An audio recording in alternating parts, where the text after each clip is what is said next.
इस वीडियो को अंडरस्टैंड करने के लिए आप हॉस्टल का पार्ट 1 देख लीजिए, क्योंकि ये मूवी अपनी पिछली मूवी से लिंक्ड है। और अब चलते हैं मूवी की एक्सप्लेनेशन की तरफ। मूवी स्टार्ट होती है और पार्ट 1 का एंड दिखाया जाता है, जहाँ पर पैक्सटन उस बिजनेसमैन को एक बाथरूम में मार देता है और आकर ट्रेन में बैठ जाता है। उस वक्त उसकी हालत बहुत खराब होती है। उसकी ऐसी कंडीशन देखकर पुलिस वाले उसे हॉस्पिटल में एडमिट करवा देते हैं। हॉस्पिटल में कुछ लोग उससे मिलने आते हैं, जो स्लोवाकिया के बारे में सारी इन्फॉर्मेशन उससे लेते हैं। पैक्सटन उन लोगों को सब कुछ बता देता है, जो कुछ उसने वहाँ पर फेस किया था, और साथ ही उनको हाउंटिंग क्लब की निशानी भी बता देता है। और वो निशानी एक ब्लड हाउंड डॉग का टैटू था, और वो टैटू उस जगह के कार्ड और वहाँ के सारे मेंबर्स के हाथ पर भी बना हुआ था। जैसे ही पैक्सटन उन लोगों को सब कुछ बता देता है, वो उस रूम का दरवाजा बंद कर देते और अपने हाथ पर बने हुए ब्लड हाउंड डॉग का टैटू दिखाते हैं और उससे पूछते हैं कि क्या ये वही टैटू है। और जब पैक्सटन ये देखता है तो वो बहुत घबरा जाता है और वो लोग उसे कुछ सोचने समझने का मौका दिए बगैर मार देते। लेकिन हम देखते हैं कि ये हकीकत नहीं होती, बल्कि पैक्सटन का एक बुरा ख्वाब होता है। पैक्सटन के साथ वहाँ पर जो हुआ वो अभी तक उसके सदमे से बाहर नहीं आया था। वो अपनी फ्रेंड के साथ उसकी नानी के घर रह रहा होता है, ताकि कोई उसे ढूंढ ना ले। पैक्सटन किसी को भी कुछ बताना नहीं चाहता था, क्योंकि उन लोगों की हर जगह अप्रोच थी, और अगर ये सब कुछ पुलिस को बता देगा तो यकीनन वो लोग इसे ढूंढ लेंगे और इसे मार देंगे। इस डर को वो अपने दिल में रखकर जिंदगी गुजार रहा था, और उसका बिहेवियर भी काफी अजीब था, जिसकी वजह से उसकी गर्लफ्रेंड बहुत परेशान रहती। उन दोनों की आपस में बहस हो जाती है और पैक्सटन वहाँ से चला जाता है। अगली सुबह वो पैक्सटन को ढूंढ रही होती है, और जब वो किचन में जाती है तो वो देखती है कि पैक्सटन का सर उसके धड़ से अलग है, यानी उसकी बॉडी वहाँ पर है लेकिन उसका सर नहीं था, जिसे उसकी बिल्ली खा रही थी। और फिर हम उस हंटिंग क्लब की मालिक साशा को देखते हैं, जिसके पास एक आदमी बॉक्स लेकर आता है और साशा उसे अप्रिशिएट करता है। इसके बाद 3 अमेरिकन स्टूडेंट लॉर्ना, विटनी और बेथ को दिखाया जाता है। वो तीनों अपनी आर्ट क्लास अटेंड कर रही होती है। वहाँ पर वो एक मॉडल एक्जेला का स्केच बना रही होती है। जब उनकी क्लास खत्म होती है तो वो मॉडल उनके पास आती है और वो कहती है कि मेरा स्केच मुझे दिखाया जाए। वो स्केच ना इतना प्यारा था और ना ही इतना बुरा, लेकिन फिर भी वो उसे परचेज करना चाहती थी। तब बेथ उसे वो स्केच फ्री में दे देती है, जिस पर एक्जेल उसे ड्रिंक ऑफर करती है, और वो मना कर देती है और कहती है कि मैं जल्दी में हूँ, क्योंकि उन्हें जर्नी पर जाने के लिए ट्रेन पकड़नी थी। वो तीनों घूमने के लिए प्राग जा रही होती है और वो अपनी ट्रेन में बैठ जाती है।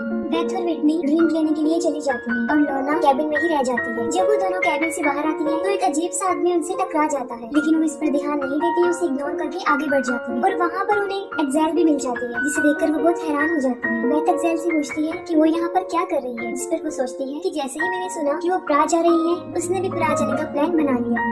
दूसरी तरफ वही अजीब आदमी दिखाया जाता है, जो कैबिन के बाहर से काफी देर से लॉर्ना को घूर रहा होता है, और देखते ही देखते वो कैबिन के अंदर आ जाता है। जब बेथ और विटनी कैबिन में वापस आती है तब वो देखती है कि लॉर्ना रो रही होती है। लॉर्ना उन्हें बताती है कि एक आदमी उसका आईपैड चुरा कर ले गया है। तभी वहाँ पर एक्जेल भी आ जाती है और उनका आईपैड उनको वापस कर देती है और कहती है कि एक आदमी ने उसका पर्स जबरदस्ती खींचने की कोशिश की थी। तब इसी दौरान उसकी पॉकेट से ये गिर गया। ये सुनकर वो तीनों उस पर शक करने की बजाय, उसे गलत समझने की बजाय अंदर बुला लेती है। वो सब ड्रिंक करने लग जाती है और एक्जेल उनको कहती है कि हम स्लोवाकिया चलते हैं, जहाँ पर उसे लगता है कि बहुत ज्यादा सुकून होगा। और वो तीनों भी सुकून की तलाश में थी और वो चाहती थी कि सुकून से ही उनकी वेकेशंस गुजर जाए, इसीलिए वो भी एग्री हो जाती है। स्लोवाकिया पहुँचने के बाद वो लोग उसी होटल में एक रूम बुक करवाते हैं। तभी रिसेप्शनिस्ट उनके पास आता है और रात को होने वाली फेस्टिवल में भी उन लोगों को इनवाइट करता है। वो सब अपने अपने रूम में जाती है और बेथ साथ वाले रूम में देखती है कि वहाँ पर एक कपल है जो बहुत खुश होते हैं। फिर हमें वो रिसेप्शनिस्ट दिखाया जाता है और वो उन तीनों के पासपोर्ट्स को स्कैन कर रहा था। स्कैन करने के बाद वो उन्हें ऑनलाइन अपलोड कर देता है, जहाँ पर पूरी दुनिया के अमीर लोग उनका रेट लगाना शुरू कर देते हैं। तब टॉड नाम का एक आदमी सबसे ज्यादा रेट लगाकर बेथ और विटनी को खरीद लेता है। ये बिजनेस बहुत बड़े लेवल पर चल रहा था और किसी विजिटर को इस बात की खबर तक न होती थी कि उसे पूरी दुनिया में नीलाम किया जा रहा है। टॉड अपने फ्रेंड स्टुअर्ट को कॉल करके इनवाइट करता है और वो दोनों अपने लाइफ में फर्स्ट टाइम ऐसा करने जा रहे थे। वो दोनों स्लोवाकिया पहुँच जाते हैं और वहाँ पर उन्हें बहुत अच्छे से ट्रीट किया जाता है। रात को वो तीनों एक्जेल के साथ उसी फेस्टिवल में जाते हैं। वहीं पर टॉड और स्टुअर्ट भी थे,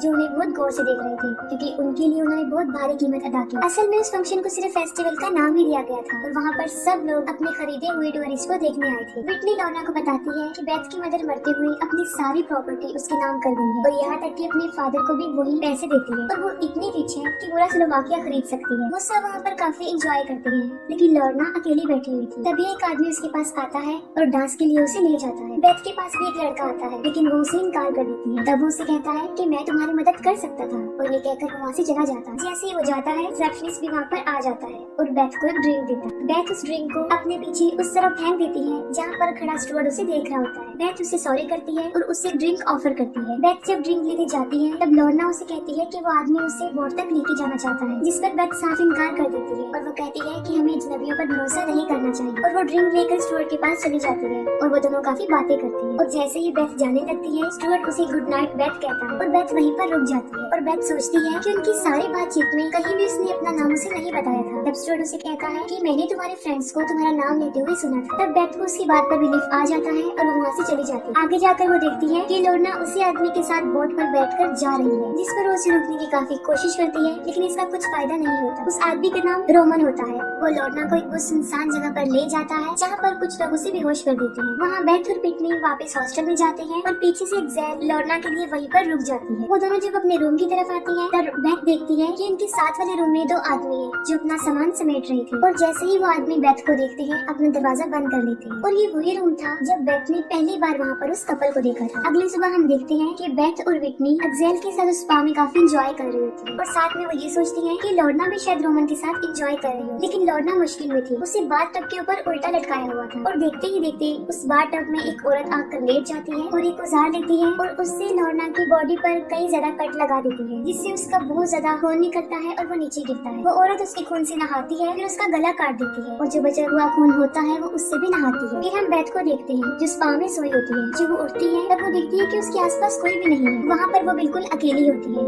वो विटनी को ढूंढने जाती है, लेकिन कुछ गार्ड्स वहाँ पर उसे पकड़ने के लिए आ जाते हैं। उनसे बचने के लिए वो एक दीवार पर चढ़ जाती है और बाहर वाली साइड पर कूद जाती है और मेन रोड पर आ जाती है। वहाँ पर उसे वही लड़का नजर आता है जिसने फेस्टिवल में उसे डांस के लिए पूछा था। बेथ उससे हेल्प मांगती है, लेकिन वो उसकी कोई मदद नहीं करता और वहाँ से चला जाता है।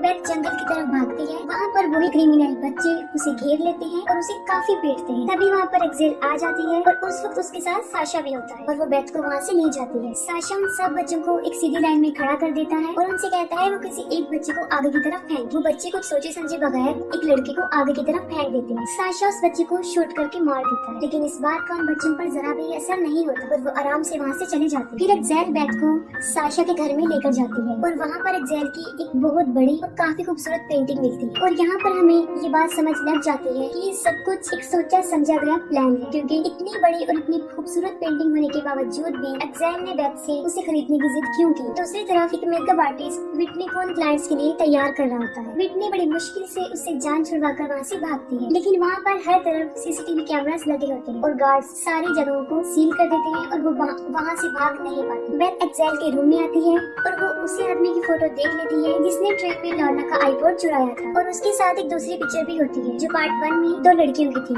जिनमें नटालिया और स्वेटलाना थी। बेथ विंडो से बाहर देखती है और वहाँ पर वही गार्ड होते हैं जो स्पा में उसे पकड़ने आते हैं। तब उससे इस बात की समझ लग जाती है कि एक्सेल भी सब में मिली हुई है, और वो खुद को एक वार्डरूम में बंद कर लेती है। तब वहाँ पर उसे एक सीक्रेट रूम मिलता है जहाँ पर बहुत लोगों के सर एक ट्रॉफी की तरह रखे हुए हैं, और उन्हीं सरों में पैक्सटन का सर भी मिल जाता है, और गार्ड वहाँ आकर उसे पकड़ लेते हैं। और दूसरी तरफ टॉड और स्टुअर्ट भी तैयार होकर उस लोकेशन पर पहुँच जाते हैं। कपड़े चेंज करने के बाद वो दोनों अपने अपने रूम में चले जाते हैं। स्टुअर्ट जो अपने रूम में जाता है तब वो वहाँ पर बेथ को देखता है और काफी घबरा जाता है, जिस पर वो बेथ को बताता है कि वो यहाँ आना नहीं चाहता था। अपने फ्रेंड की इंसिस्ट करने पर वो यहाँ पर आया है। वो बेथ को खोलकर आजाद कर देता है और बेथ वहाँ से भागने लगती है, और जैसे ही वो दरवाजे तक पहुँचती है वो उसे पीछे से मारकर बेहोश कर देता है और फिर से उसे कुर्सी पर बांध देता है। दूसरी तरफ टॉड विटनी को टॉर्चर करने के लिए एक पावर कटर चूज करता है, और जैसे ही वो उसे उसके सर पर चलाता है वो उसके स्कैल्प पे अटक जाती है, और विटनी को देखकर उसे काफी घिन आती है और उसे वो उसी हालत में छोड़कर वहाँ से चला जाता है। लेकिन उस क्लब का कॉन्ट्रैक्ट ये था कि